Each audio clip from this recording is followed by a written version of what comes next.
Maligayang pagdating sa Horror Chronicle PH, ang tahanan ng mga kwento ng takot, kababalaghan, at mga alamat na nagmula pa sa ating sariling kultura.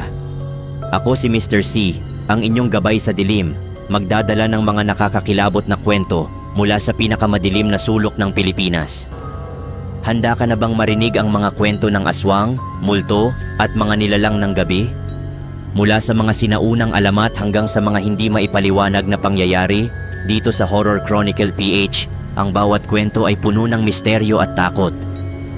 Kung gusto mo ng mga kwentong magpapatanong sa iyo kung ano nga ba ang nagtatago sa dilim at magpapaalala sa iyo na hindi ka nag-iisa sa kadiliman, nandito kami para sa iyo.